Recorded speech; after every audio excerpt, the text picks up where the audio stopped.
Selamat bertemu kembali di channel Dr. Sonang Sitohang, seri perencanaan tenaga kerja dengan topik perencanaan tenaga kerja dan kebijakan pengembangan manajemen sumber daya manusia. Namun seperti biasa, saudara-saudara sekalian, sebelum kita mulai, jangan lupa tekan tombol subscribe dan lonceng notifikasi agar tidak ketinggalan informasi berikutnya dari channel ini. Saudara-saudara sekalian, mari kita mulai. Latar belakang. Suatu organisasi merupakan suatu sistem yang di dalamnya terdapat subsistem, di mana sebagai suatu sistem, subsistem untuk dapat berfungsi dengan baik, maka setiap bagian dari sistem di dalam tubuh organisasi ini harus dikoordinasikan dengan baik sehingga tercipta suatu keteraturan. Organisasi apapun, jenis, skala, dan ukurannya pasti tidak terlepas dari faktor sumber daya manusia. Sumber daya manusia yang berkompeten tentunya tidak didapat dengan mudah dan sederhana. Untuk mencari atau merekrut calon tenaga kerja yang berpotensi dan sesuai standar organisasi harus melihat berbagai aspek internal dan eksternal organisasi. Oleh karena itu, perencanaan tenaga kerja merupakan kebutuhan bagi setiap organisasi. Organisasi yang tidak merencanakan keperluan sumber daya manusia seringkali menemui benturan. Tanpa rencana yang jelas tentang kebutuhan sumber daya manusia, suatu organisasi akan mengalami kesulitan, terutama dalam menentukan arah apabila suatu ketika membutuhkan tambahan pegawai. Apabila tanpa adanya rencana yang baik mengenai kebutuhan sumber daya manusia, maka perekrutan pegawai sering tidak sesuai dengan kebutuhan real akan tenaga kerja sehubungan dengan perluasan atau peningkatan kualitas organisasi. Perencanaan tenaga kerja sebagai kegiatan manajemen sumber daya manusia tidak berdiri sendiri, tetapi terkait dan saling mempengaruhi dengan kegiatan manajemen sumber daya manusia lainnya. Akan sangat sulit melaksanakan kegiatan manajemen sumber daya manusia lainnya jika sumber daya manusia yang dipekerjakan bersumber dari hasil perencanaan tenaga kerja yang tidak akurat. Dalam suatu organisasi dimanifestasikan dalam bentuk kebijakan organisasi dan dalam skala yang lebih sempit. Dalam hal ini, sumber daya manusia sebagai bagian dari sistem organisasi, penghubung, batasan atau jalur tersebut dimanifestasikan dalam bentuk kebijakan pengembangan sumber daya manusia. Pengembangan sumber daya manusia pada dasarnya adalah peningkatan kinerja karyawan yang mencerminkan kemampuan anggota organisasi dalam bekerja. Artinya, kinerja masing-masing karyawan dinilai dan diukur menurut kriteria yang sudah ditentukan oleh organisasi. Organisasi merupakan sistem dan kegiatan manusia yang bekerja sama. Sejalan dengan itu, organisasi dikatakan sebagai suatu koordinator kegiatan sejumlah orang yang rasional untuk mencapai tujuan. Oleh sebab itu, organisasi mengharapkan para pegawai dapat berprestasi dan mampu menciptakan keadaan yang kondusif sehingga pegawai tidak akan mengalami kejenuhan, kebosanan dan rasa malas bekerja yang mengakibatkan semangat kerja menurun. Jika semangat kerja menurun, dapat mengakibatkan kinerja pegawai juga mengalami penurunan. Nah, kalau kinerja pegawai secara individu mengalami penurunan, tentu berdampak pada kinerja usaha secara menyeluruh. Nah, sehingga hal ini perlu dihindarkan. Kinerja pegawai yang menurun dapat mengakibatkan kerugian dalam organisasi. Setiap perusahaan dituntut memiliki sumber daya manusia yang berkualitas dan berkarakter. Ketersediaan sumber daya manusia yang memenuhi kebutuhan perusahaan yang mempunyai kemampuan, pengetahuan, dan keterampilan serta yang berkarakter, maka diperlukan suatu metode pengembangan sumber daya manusia. Salah satu cara atau metode pengembangan sumber daya manusia adalah melalui pendidikan dan pelatihan. Perencanaan tenaga kerja. Perencanaan tenaga kerja adalah upaya memproyeksikan seberapa banyak karyawan atau tenaga kerja dan macam apa yang dibutuhkan organisasi di masa yang akan datang. Semua organisasi harus menentukan masa depannya dengan berbagai rencana yang relevan dengan tuntutan zaman. Pada era seperti sekarang ini, masa depan sangat sukar diprediksi karena perubahan yang terjadi sangat cepat dan masif. Dalam kondisi lingkungan bisnis yang kompetitif, kehidupan organisasi bisnis dituntut untuk terus bergerak mengikuti arus perubahan yang sangat cepat dan masif. Derasnya arus perubahan membawa konsekuensi logis bagi perusahaan untuk selalu mengantisipasi dan harus mampu menyesuaikan dengan perubahan yang terjadi. Dalam konteks ini, perencanaan sumber daya manusia akan menjadi lebih penting bagi perusahaan karena globalisasi, teknologi baru, dan proses strukturisasi organisasi lalu membayangi kehidupan organisasi. Organisasi yang tidak didukung pegawai yang sesuai, baik dari aspek kuantitas, kualitas, strategi, dan operasional yang baik, maka dapat dipastikan organisasi tersebut akan sulit mempertahankan dan mengembangkan eksistensinya di masa yang akan datang.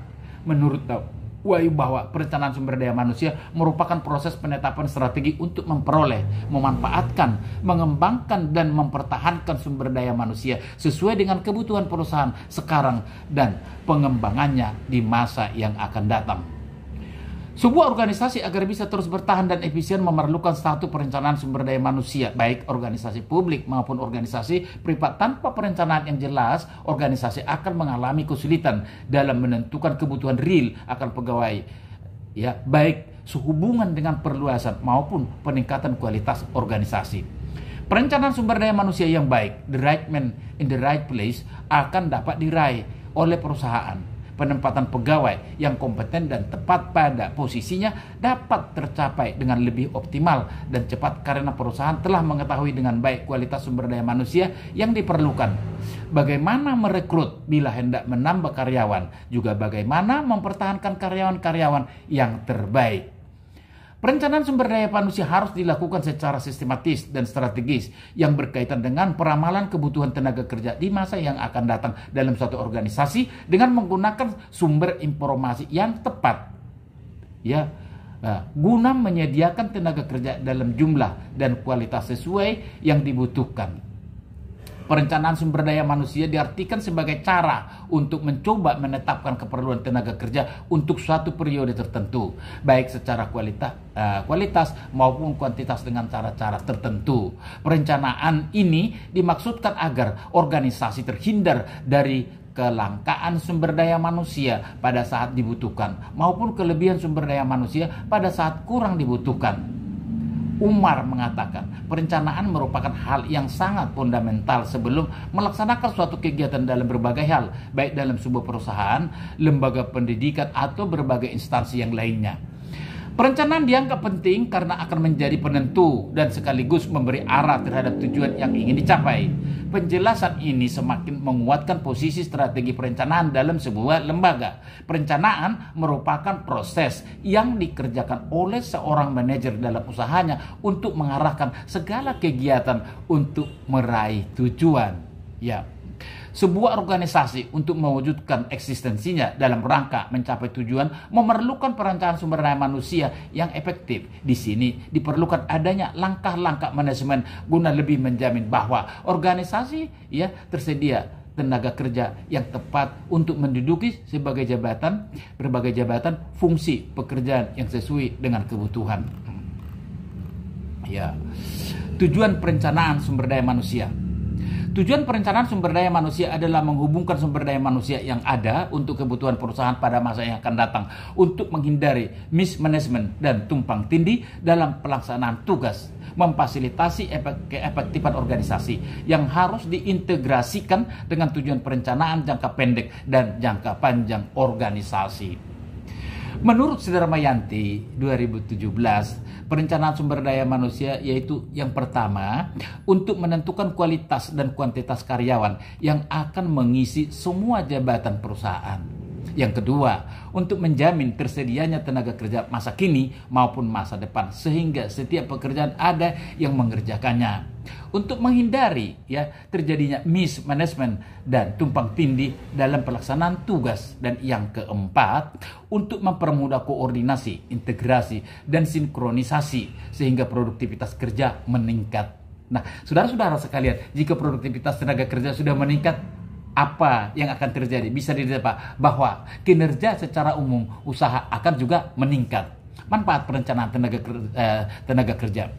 Strategi perencanaan dalam organisasi atau lembaga pemerintah maupun merupakan suatu hal yang sangat diperlukan untuk bisa memberikan gambaran dalam mencapai tujuan yang sudah ditentukan sejak awal atau telah direncanakan. Ya, perencanaan sendiri merupakan hal yang selalu mengedepankan kebaikan tanpa adanya pengesampingan hal yang akan memberikan kerugian kepada orang atau lingkungan.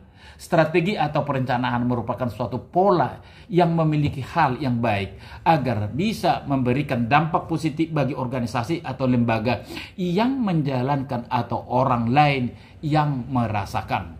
Strategi perencanaan akan memberikan perubahan yang memiliki pola jangka panjang yang selalu mementingkan orang banyak dan lingkungan agar bisa memberikan dampak yang baik. Hal tersebut merupakan langkah taktis untuk mencapai tujuan yang sudah dirancang sebelumnya, serta akan memudahkan organisasi untuk melakukan tugas dan tanggung jawabnya sesuai pola yang sudah direncanakan sebelumnya.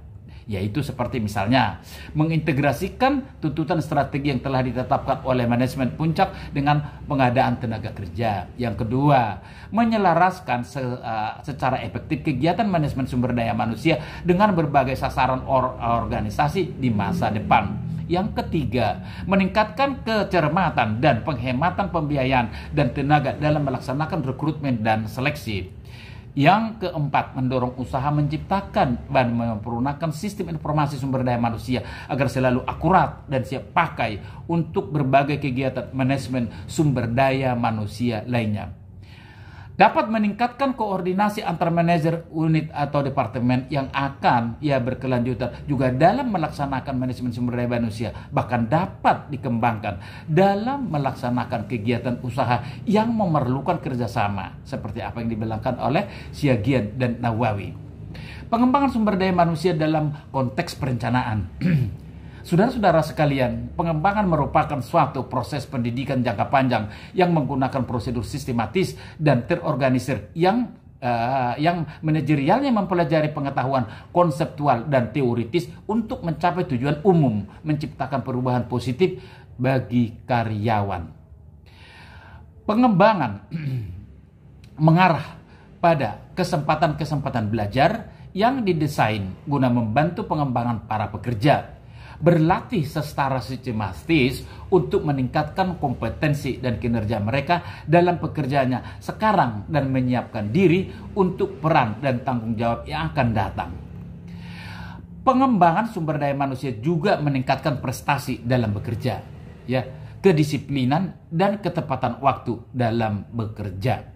Berdasarkan teori human capital, investasi yang dilakukan perusahaan dalam bentuk pelatihan dan pengembangan dapat meningkatkan produktivitas tenaga kerja walaupun perusahaan telah memilih karyawan yang berpotensi pada waktu perekrutan.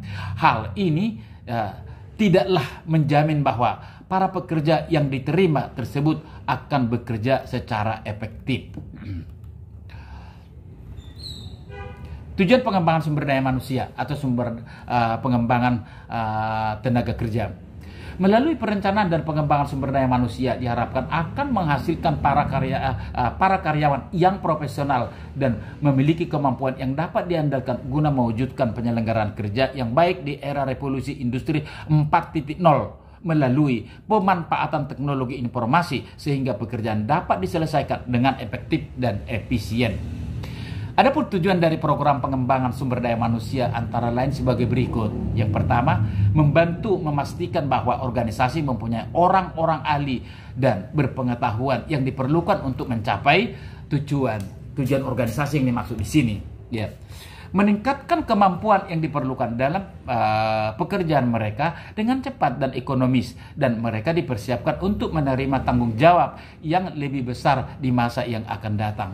Yang ketiga, untuk memperbaiki efektivitas kerja karyawan dalam mencapai hasil-hasil kerja yang telah ditetapkan. Yang keempat, untuk meningkatkan produktivitas kerja karyawan, kualitas dan kuantitas produksi semakin baik karena technical skill, human skill, and managerial skill karyawan yang semakin baik. Tentunya ini seperti apa tadi? Ini bisa mungkin lebih nyata dilihat pasca pelaksanaan program pelatihan. Yang kelima, untuk meningkatkan efisiensi tenaga, waktu, bahan baku, dan mengurangi pemborosan. Biaya produksi relatif kecil sehingga daya saing perusahaan semakin besar. Yang keenam, untuk mengurangi kerusakan barang, produksi mesin-mesin karena karyawan semakin ahli dan terampil dalam melaksanakan pekerjaannya. Dan yang ketujuh, moral karyawan akan lebih baik karena keahlian dan keterampilan sesuai dengan pekerjaannya hingga mereka antusias untuk menyelesaikan pekerjaannya dengan baik. Yang terakhir, nomor yang ke-8, untuk meningkatkan karir karyawan karena keahlian, keterampilan, dan prestasi kerjanya lebih baik. Promosi ilmiah biasanya didasarkan kepada keahlian dan prestasi kerja per orang. Kebijakan secara etimologi diturunkan dari bahasa Yunani, yaitu polis, yang artinya kota. Dalam hal ini kebijakan berkenaan dengan gagasan pengaturan organisasi dan merupakan pola formal yang sama-sama diterima pemerintah, sehingga dengan hal itu mereka berusaha mengejar tujuan mereka.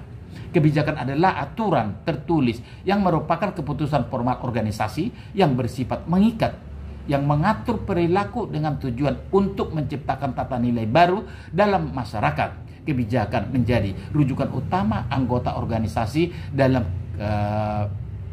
berperilaku. Kebijakan pada umumnya bersifat problem solving dan proaktif.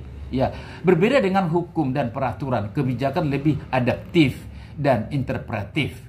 Meskipun kebijakan juga mengatur apa yang boleh dan apa yang tidak boleh, dikatakan benar dan tidak, sebuah kebijakan menurut Muhajir harus memiliki 3 dataran kebijakan dari sisi filsafat, yaitu 1. Kebenaran, the regularity of the universe, atau kebenaran keteraturan biofisika alam semesta yang diuji dan dibuktikan dengan uji empirik eksperimental. Yang kedua, kebenaran teknologi, yaitu kebenaran dengan kriteria manfaat, efisien, dan produktif. Implementasi kebijakan adalah is the state of the policy making between the establishment of a policy. Pentingnya implementasi kebijakan ini ditegaskan oleh Udijo sebagai the execution of policies is the important, if not more important than policy making. Implementasi kebijakan selalu menarik untuk dikaji, baik oleh pihak yang terlibat dalam perumusan dan pelaksanaan kebijakan. Sebagai alat administrasi hukum, fokus perhatian dari implementasi kebijakan pemerintah adalah memahami apa yang ternyata terjadi sesudah sesuatu program dinyatakan berlaku agar memberikan dampak dan mencapai tujuan yang diinginkan. Misalnya, kebijakan, undang-undang, 2, peraturan pemerintah, 3, Kepres, 4, Perpres, 5, Kepmen, 6, Permen, 7, Perda, 8, keputusan bupati, 9, peraturan wali kota, 10, keputusan direktur, dan lain-lain sebagainya. Setiap kebijakan yang dicontohkan di sini adalah bersifat mengikat dan wajib dilaksanakan oleh objek kebijakan. Saudara-saudara sekalian, faktor-faktor yang mempengaruhi perencanaan tenaga kerja. Menurut Sutrisno, perencanaan sumber daya manusia sangat dipengaruhi baik oleh faktor internal maupun faktor eksternal. Faktor internal, berbagai kendala yang terdapat di dalam organisasi itu sendiri, seperti rencana strategis, anggaran, estimasi produksi dan penjualan, perluasan usaha atau kegiatan baru, dan perancangan organisasi dan tugas pekerjaan. Di samping itu, faktor-faktor internal juga dapat dipilahkan berdasarkan sistemnya, seperti sistem informasi manajemen dan organisasi, sistem manajemen keuangan, sistem marketing dan pasar, dan sistem manajemen pelaksanaan. Faktor eksternal merupakan faktor yang berbeda di luar kemampuan organisasi, yang termasuk faktor-faktor eksternal meliputi 1. Situasi ekonomi, sosial budaya, politik, peraturan perundangan-undangan, teknologi, dan pesaing. Nah, implementasi kebijakan. Istilah implementasi biasanya dikaitkan dengan suatu kegiatan yang dilaksanakan untuk mencapai tujuan tertentu. Untuk mengimplementasikan ya, untuk mencapai suatu tujuan tertentu, untuk mengalahkan sesuatu harus disertai sasaran yang mendukung, yang senantiasa akan menimbulkan dampak atau akibat terhadap sesuatu kebijakan. Implementasi kebijakan sering dilihat sebagai proses yang penuh dengan muatan politik, di mana mereka yang berkepentingan berusaha sedapat mungkin mempengaruhinya. Betul ya, betul ya. Ya, melihat bahwa implementasi kebijakan syarat dengan kepentingan politik karena yang membuat kebijakan adalah eksekutif dan legislatif. Kedua lembaga ini adalah lembaga politik. Tentulah kebijakan tersebut tidak lepas dengan kepentingan politik atau kekuasaan, saudara-saudara sekalian. Ya. Bernardin dalam pasal mengatakan bahwa implementasi adalah proses transformasikan suatu rencana ke dalam praktek. Artinya, dalam mengimplementasikan suatu kebijakan pasti ada instrumen baik sumber daya manusia, sumber daya alam, dan lainnya yang dimungkinkan dapat mempengaruhi tujuan yang akan dicapai. Nah, perencanaan tenaga kerja dalam suatu organisasi selalu diselaraskan dengan kebijakan pengembangan sumber daya manusia. Artinya, implementasi kebijakan sumber daya manusia didasarkan pada perencanaan sumber daya manusia dalam suatu organisasi. Nah, saudara-saudara sekalian, kesimpulan, perencanaan tenaga kerja mempunyai kaitan yang vital terhadap perencanaan strategis perusahaan dan manajemen sumber daya manusia. Oleh sebab itu, perencanaan tenaga kerja harus dikaji agar memberikan kemanfaatan yang optimal baik dalam jangka pendek maupun dalam jangka panjang. Terdapat 4 kebijakan utama dalam perencanaan tenaga kerja, yakni employee influence, human resource flow, reward system, dan work system. Keempat fokus kebijakan tersebut perlu dipahami sebagai sebuah satu kesatuan strategi agar dapat mempengaruhi para pekerja guna mengarahkannya pada tujuan organisasi agar tujuan-tujuan dapat tercapai dengan baik dan benar. Saudara-saudara sekalian, demikian materi tentang hubungan antara perencanaan tenaga kerja dengan kebijakan pengembangan sumber daya manusia.